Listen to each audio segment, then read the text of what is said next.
On Tech News Today, Bitcoin founder found, Getty gives away photos, and Facebook cracks down on guns. All that and more coming up next. This is Twit. Bandwidth for Tech News Today is provided by CashFly at CACHEFLY.com.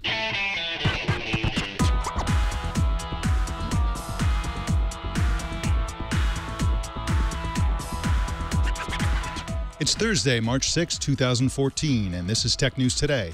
This episode of Tech News Today is brought to you by NatureBox, where you can order great-tasting, healthy snacks delivered right to your door. Forget the vending machine and get a shape with healthy, delicious treats like everything bagel sticks. To get 50% off your first box, go to naturebox.com/twit. That's naturebox.com/twit. And by Squarespace, the all-in-one platform that makes it fast and easy to create your own professional website or online portfolio. For a free 2-week trial and 10% off, go to squarespace.com and use the offer code TNT. Welcome to Tech News Today. I'm Mike Elgin. I'm Jason Howell. On Tech News Today, we explore the most important stories of the day in conversation with the world's leading journalists. Our guest co-anchor today is Jill Duffy. Jill's a writer and software analyst for PCMag.com and the author of the book Get Organized: How to Clean Up Your Messy Digital Life. Welcome, Jill. Hi, thanks for having me, Mike. So my digital life is awfully messy. Is there hope for me? How do I clean it up? There is hope for you. There's hope for everybody. You know, the one big thing I like to tell people is to always think about going forward. So develop good habits for yourself now for organizing your photos and your email inbox. And don't worry about the backlog. You can clean that up later. But developing good habits going forward is really the first step. Well, you got a lot to learn about being shamelessly self-promotional. The first answer should be, step one, buy my book. There you go. Right. All right. Well, thank you for being on the show. We're really glad to have you today. Thanks. Well, let's get to the news. Hundreds of IBM factory workers have gone on strike in the southern Chinese city of Shenzhen to protest the unit's sale to Lenovo. Paul Moser, a reporter for the Wall Street Journal, is joining us from Beijing, where it's after 2 o'clock in the morning. Welcome. Oh, I'm not sure we can hear you, Paul. Can you hear me, Paul? Sorry, yeah, can you hear me okay? Yes, I can. Well, welcome to Tech News Today. Yeah, thanks. So yeah, this is pretty interesting. And one of the real reasons it is interesting that we've seen this happen a few times in China in recent years, where factory workers will actually, go on strike as these large mergers are looming. And just a few months ago, at a Nokia plant following the Microsoft Nokia deal, we saw similar sorts of scenes, and we've seen this going back a few years actually. Now, Google recently announced its intention to sell most of the Motorola handset division to Lenovo, and it's widely believed that Lenovo is interested in Motorola branding and carrier relationships, and more than the Moto X and its phone lines. Is this something that the server workers fear? Do they fear that Lenovo isn't really serious about continuing to make IBM servers and that they'll just kind of phase them out? I don't know that it's exactly that sophisticated an outlook. What actually happened is that IBM kind of shot themselves in the foot here, because they gave these workers a kind of a notification saying that the plant will go over to Lenovo in a week. If you want to stay, everything will remain normal. But if you want to leave, we'll give you a bonus of $1,000. And so this left workers pretty confused, because, if everything's going normal and everything's going to be fine, then why are you giving a bonus, to leave this week? And so that kind of set off panic. And as happens at Chinese factories, where there's a lot of people and usually a shortage of information because people generally don't trust management that much, that kind of set a ripple effect most likely, and that's what led to the strike. Well, I have to admit that it is confusing. I mean, the company posted an announcement saying that they really, really want factory workers to stay. Meanwhile, they're incentivizing departure with a bonus. So it actually is confusing. You can see how the rumors could spread within that. So is the bonus that they're offering, is that a small amount for a sort of departure bonus, if you will, or a severance package, or is that reasonable for a Chinese factory worker? I would say it's actually fairly sizable. If you think about a Foxconn worker, they might make about 500, 600 US dollars a month, working on an Apple assembly line, something like that. This is double that just for leaving. That said, what the workers are saying is that they want more money, actually, if they're going to just get up and leave. And they're also worried about wages dropping when Lenovo comes in. And that brings up another question. Chinese, although they do like Chinese companies, there's less trust here towards Chinese electronics brands than there actually are towards Western ones. And so though Lenovo has really serious brand cachet here, IBM has better brand cachet, especially if you're an employee and you want to make sure you're going to get your paycheck at the end of the week, and then so on. Now, is there sort of concern about Lenovo specific, or is it about just departing IBM? In other words, does Lenovo have a bad reputation as an employer in China, or does it have a reasonably good one? No, Lenovo actually has a very good reputation amongst manufacturers. It's no Foxconn or one of these other guys and actually Foxconn's quite good itself, but no, they're okay. I think it is just kind of this panic and this lack of sureness about what will happen in the chaos of this. What's interesting is, this most likely will not create any larger problem for the deal. But in the past, we have seen this happen, scenarios where this actually throws off a deal. With Cooper Tires a few years ago, there was a strike at a production facility when an Indian company tried to buy the facility, and that actually ultimately sabotaged the entire deal, which was more than a $2 billion deal, and it didn't go through. So this is an obstacle we're seeing. It's real, and as companies try to buy the China operations of different companies in China, we could see this continue to be an issue. Paul, I wanted to ask if you could tell us a little bit about how long you think the strike is going to go on. I mean, I think it's now cleared the fourth day. Do the Chinese people have pretty strong power there? Do you see them winning this battle?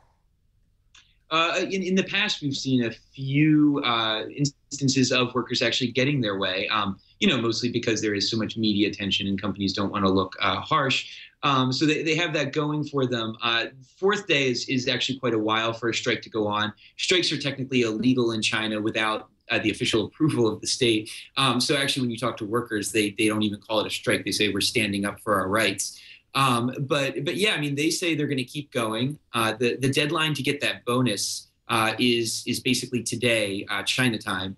So if they come, if people did want to leave, now would be the day to take the bonus, and there's no indication that anybody's breaking down yet. So it does look like it'll keep going. And once we pass that deadline, we have another week until the next deadline where you have to sign up and say, I want to go to Lenovo. And continue to be a part of the plant, or you say I want to leave. So I feel like potentially things will get much more tense over the next week, or somebody will come in and cut a deal. Well, Paul, I want to thank you for staying up so late there in China to speak with us today. It's a very interesting issue, and we look forward to your additional coverage based in China. Thanks so much, guys. All right, you can find Paul Moser on the Wall Street Journal website, WSJ.com, and also on Twitter at Paul Moser. Let me spell his name, Paulmozur.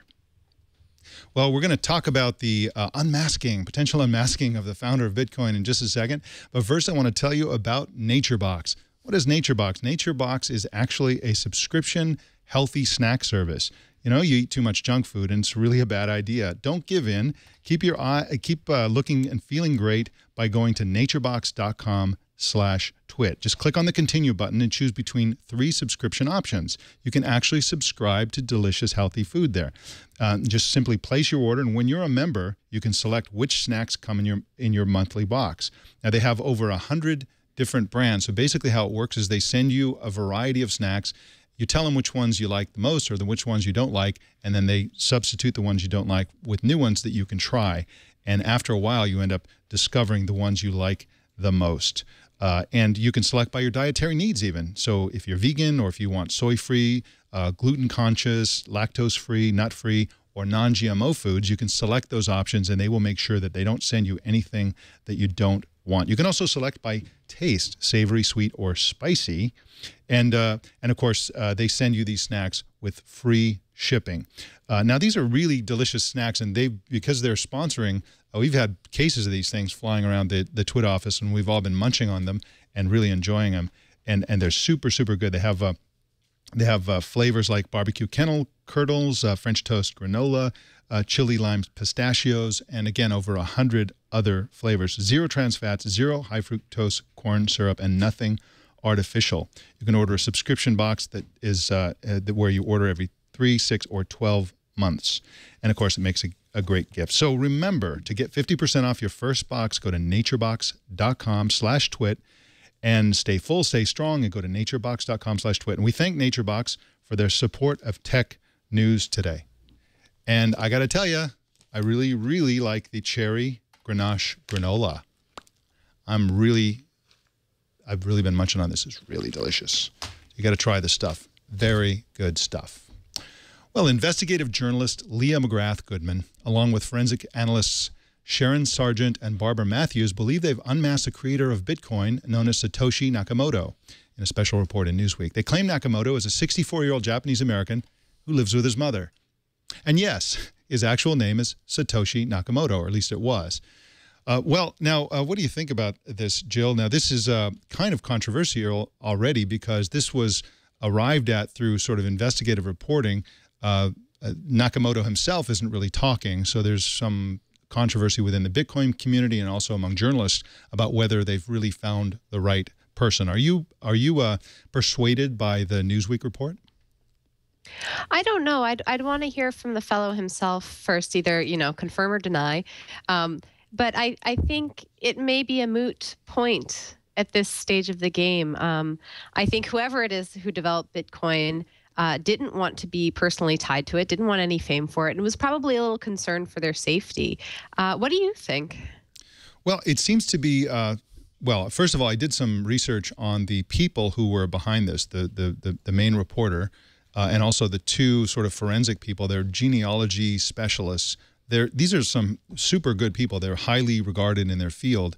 And so I'm inclined to believe that this is the guy. And in fact, we don't have much from him, but we do have something. He did apparently claim that he doesn't do this sort of thing anymore before he slammed the door on somebody.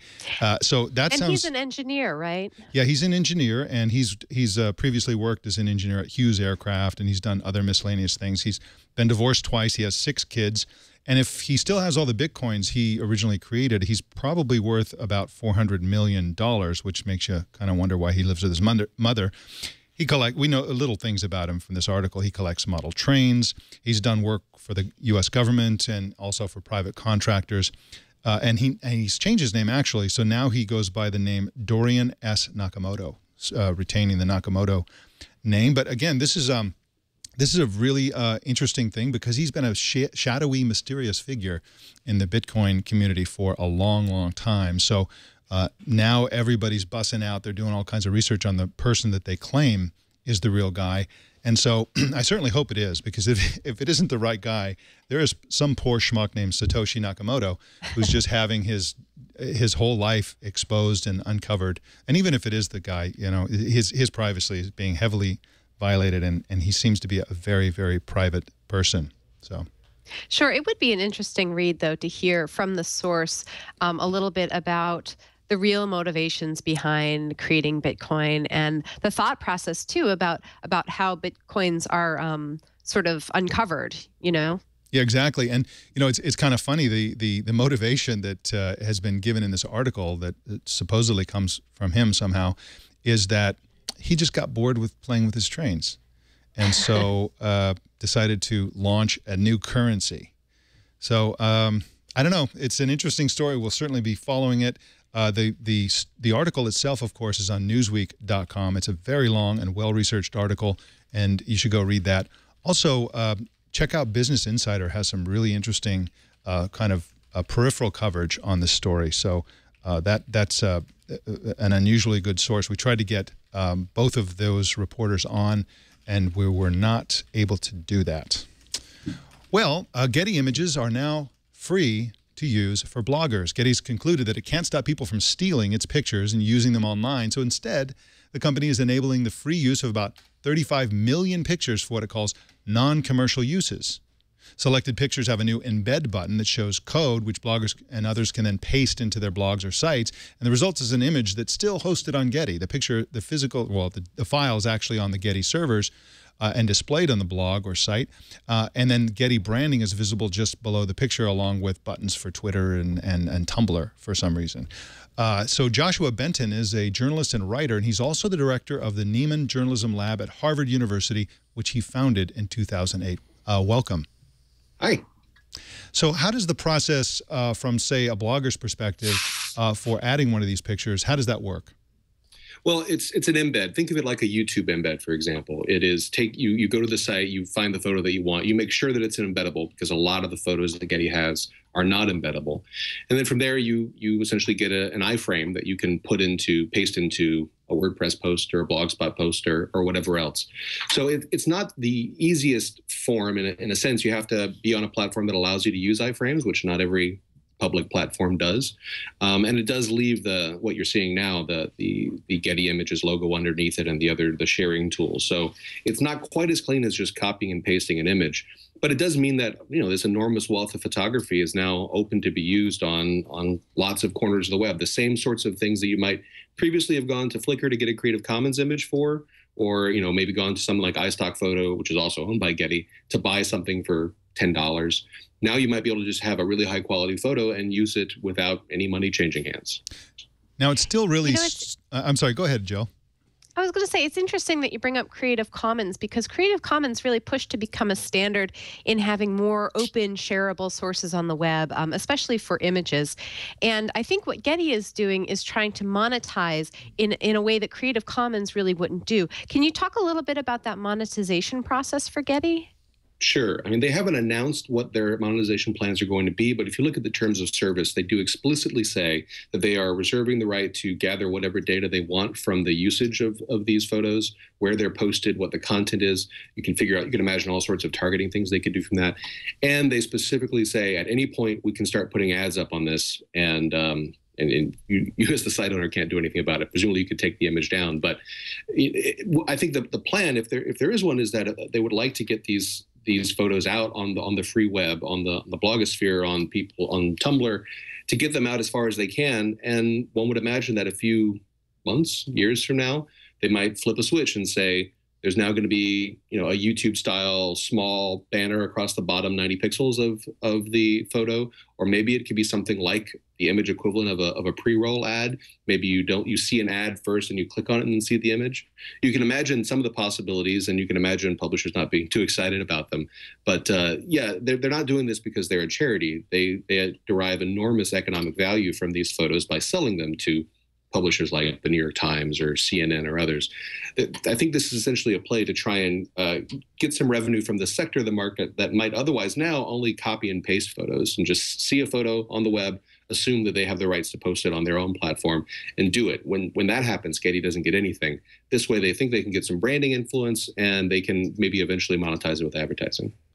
At first glance, it seems like a great thing. It's like, free photos, this is going to be great. But in fact, people who are comfortable stealing Getty photos, I think are going to probably still do it. It's super convenient to steal photos, whereas this thing is problematic in a bunch of ways. Some of them you mentioned, which is the possibility of ads in the future, the fact that Getty continues to control the image. They can do anything they want with it, including revoking it, and they can do it a year later, so you may not even notice it on your blog. The other issues are that you can't resize the images. You have this big Getty ad under every picture. You have those buttons there. It's kind of problematic, and I just don't see anybody embracing this. I mean, the people who are sensitive about the rights of images, first of all, they're an extreme minority among bloggers, and second of all, they're going to find lots of low cost or free sources for images. I guess the only advantage is that for the people who are willing to and who want to pay for images, Getty Images are actually really great. But I mean, do you see this changing really, the amount of theft that goes on by bloggers of Getty Images? I could imagine that there would be a small subset of publishers for whom the availability of a legal alternative, a completely legally clear option, might be interesting. I don't think it's going to take over the image web. It's not going to integrate with what we see on the web to that great of an extent.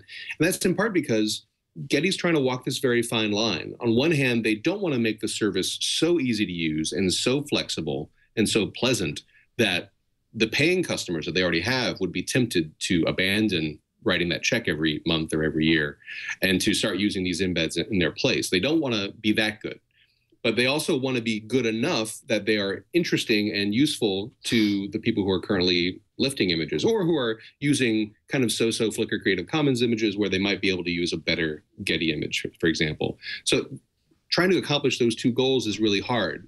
You know, in a sense, they're trying to do what Apple did with the iTunes Music Store. You know, take people who were previously using Napster or Kazaa or whatever file sharing network they were using, and provide an alternative that, yes, it does cost you money, but it's also easier. It's also, you know, that the file is going to be a valid file. You're not going to get arrested. You're not going to get sued by the RIAA.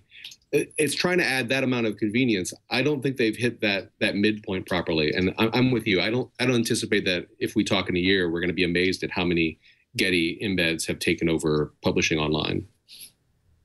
Do you think it's going to affect the industry? In other words, will competitors to Getty follow suit and do something similar? It's possible. I think they're going to be watching it very closely. You know, their economic interests have already been impacted by things like Creative Commons, things like iStock Photo, owned by Getty, and other things that have tried to eat at the bottom end of the market and bring down some of the pricing pressure to lowering prices. I think if I were a competitor, I would want to see whether it's going to get any uptake, because it's a risk for Getty. It's not a huge risk because, again, I think they've made it clunky enough that they're not really threatening their paying customers. And if they do achieve some sort of scale, then that advertising model is at least interesting. I have to think, though, if in a year or 2 years they turn on the ads, they would be facing a giant rebellion from everyone who publishes on the internet. And in general, you don't want to anger everyone who publishes on the internet. So I'm skeptical about it working out in the end. But nonetheless, it's a very bold move, and you have to sort of appreciate that they're thinking of doing something that really is shaking up the industry a bit. Well, one of the things the advertising industry counts on is changing the acceptance of where ads appear. I mean, if you look at what's happened on video over the last 2 or 3 years, people are willing to accept all kinds of things. So who knows? Maybe we'll all accept ads. Maybe that'll become kind of an industry standard, and by the time they get around to doing it. So who knows? We'll be watching it very carefully. And I want to thank you, Joshua, for coming on and explaining this issue to us. Thank you. You can find Joshua Benton at joshuabenton.com and on Twitter at jbenton. Facebook announced restrictions about what users can and cannot say about guns. The change in policy came after pressure from gun control groups. A Facebook blog post said the company would remove any posts that offer to sell illegal guns without background checks or across state lines, among other changes.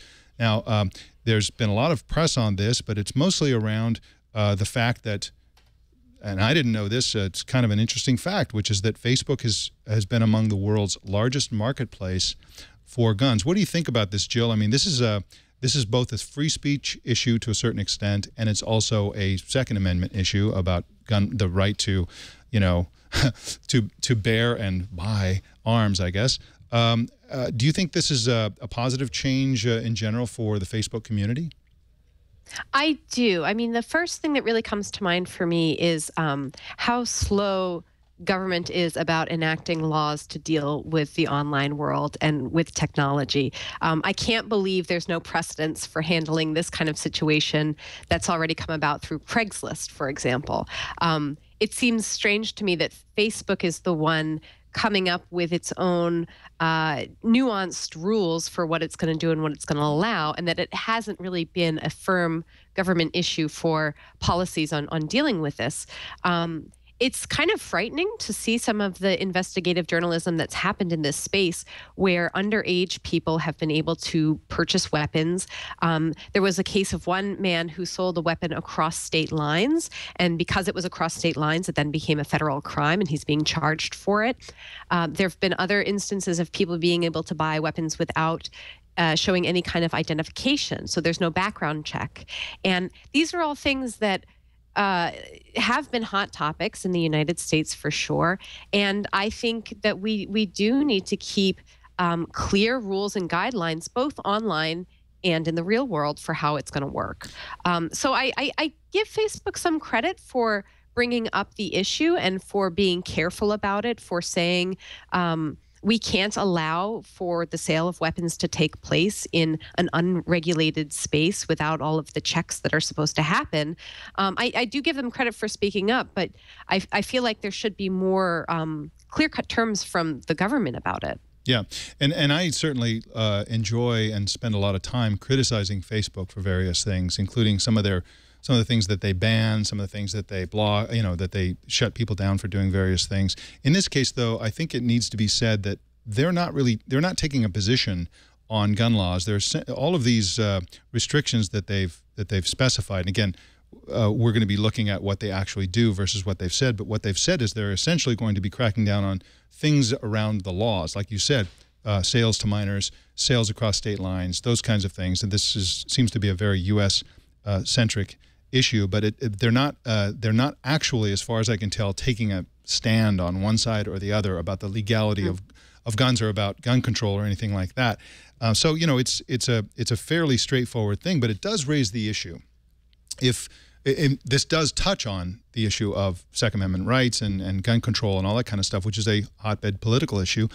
I wonder if other advocates, other groups that support one position or another are going to start heavily lobbying Facebook, because essentially this was a lobbying effort, lobbying Facebook as if they were a government, straight up House of Cards stuff, but with Zuckerberg as the president, as it were, and so I can just see everybody coming out of the woodwork and lobbying Facebook to crack down on whatever it is they don't like.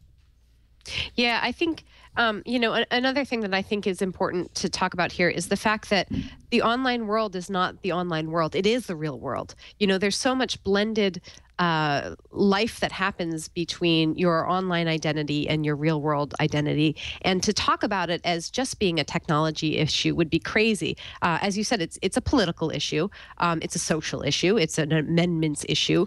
So it's hard because technology is not just in its own bubble anymore. It's touching on everything.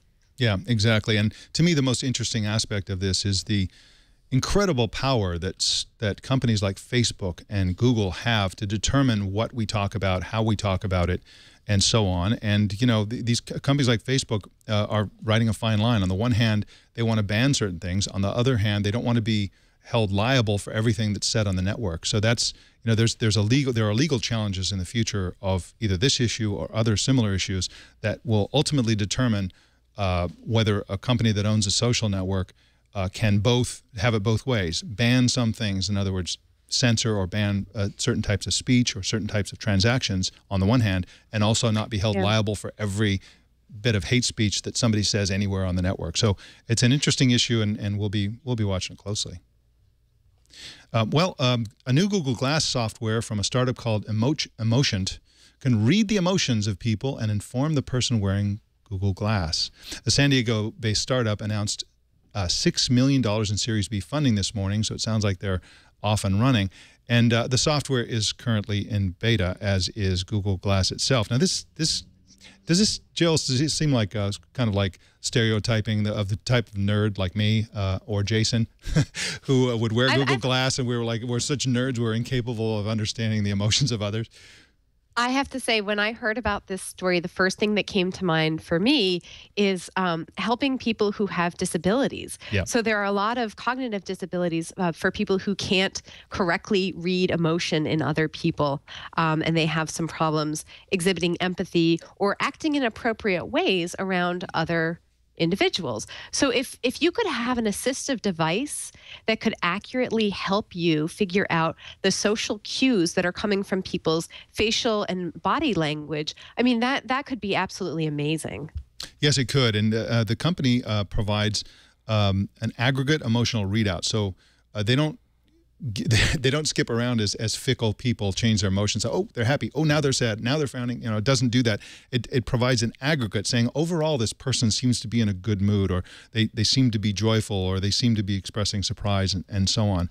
And lots of people are interested in this. As you mentioned, it sounds fantastic for people with disabilities that make it difficult for them to understand or read the emotions of others. The auto industry has expressed interest in this because they want to basically have a bunch of people with lab coats in Google Glass and then watch customers oogling the cars and like fondling the dashboards and stuff, and kind of really see in a scientifically measurable way how people are responding to their products, to their designs, and so on. Teachers have expressed interest. Industry, vertical industries like restaurant owners would like to be able to walk around and gauge the happiness of customers in restaurants. I think that's a great idea because the truth is that in restaurants, they always come up and say, oh, how is everything? And you say, oh, everything's fine, even though it may be terrible. With Google Glass, maybe they could learn the truth at long last, and maybe they'll improve service. Who knows? Well, the problem with any kind of big data on that level is that a lot of companies don't actually use it. I remember I used to report a lot on the video game industry, and they would collect so much data during the QA phase and the testing phase of video games, and then they didn't have any time to make changes based on the data that they collected. So I'm imagining a situation like a restaurant where they have this information, and yet to analyze it and make changes in their business that would actually reflect on it is very difficult. It's a very time-consuming thing to do. I think another interesting possible use... Hey, Jill, I hate to interrupt you. Your audio is suddenly getting all garbled up. Could you unplug and replug in your headset, and then we'll pick up right with that last thought? Sure. I'm reading Jason's emotions on this. I know. Google Glass, and he's not upset about it. He's yeah. Okay, cool. Can you test your mic for me? 1, 2, 3, All right. 4, 5. Much better. Sorry to interrupt your train of thought. If you remember that second thought, just go with it. So one of the other interesting areas that I think this could play out in would be in law enforcement and for the FBI, the CIA investigation. So if you had somebody who could pick up on visual cues about whether a person was lying or concealing some other sort of information, that could be really useful. Yeah, absolutely. So it's interesting technology, and it's coming to a smart glass headset near you. I actually am going to be trying that as soon as I can and see if it actually, in fact, works. Well, in a sec, we're going to talk about an update in the story we reported yesterday on the deal between Disney and Dish Network. Big update on that one, an exclusive from Reuters. But first, I want to tell you about Squarespace. Squarespace is the all-in-one platform that makes it fast and easy. Create your own website or online portfolio. And this site is incredible, and it enables you to build incredible websites that they host. And it's a beautiful thing. I've been using this site, I guess, about 2.5 years, and I've really, really enjoyed it. And they keep making it better. And that's really exciting. They have new features, new designs, and even better support.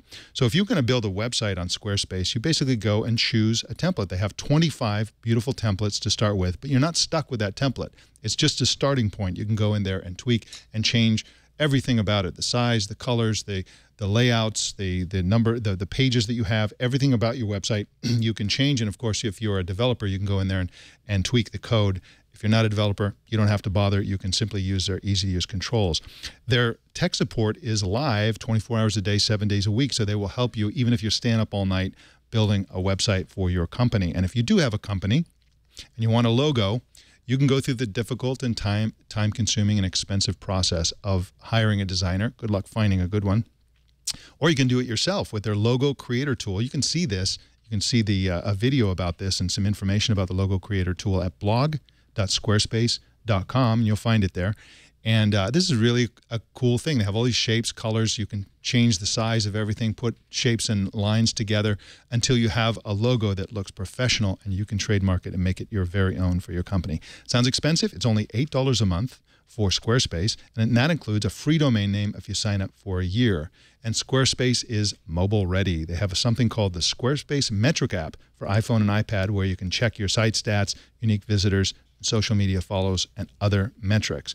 So check this out. Start a free 2-week trial with no credit card required and start building your website. When you decide to sign up for Squarespace, make sure you use the offer code TNT, and then I'll get you a discount of 10% off. and it'll also show your support for Tech News Today. And we thank Squarespace for their support of Tech News Today. And remember, a better website awaits, and it starts with your new Squarespace website. Well, we told you yesterday about a groundbreaking deal between Dish Network and the Walt Disney Company that would enable Dish subscribers to get Disney content over the internet to smartphones, tablets, and PCs without having to pay for a separate cable subscription. Well, now, in an exclusive, Reuters is reporting that DirecTV is in talks with Disney for a similar arrangement. Now, this is interesting in part because DirecTV is the #1 satellite operator, and they have 20.3 million subscribers. Now, Jill, yesterday we covered the story, as I mentioned, and we speculated that this would trigger sort of a wave of kind of additional deals.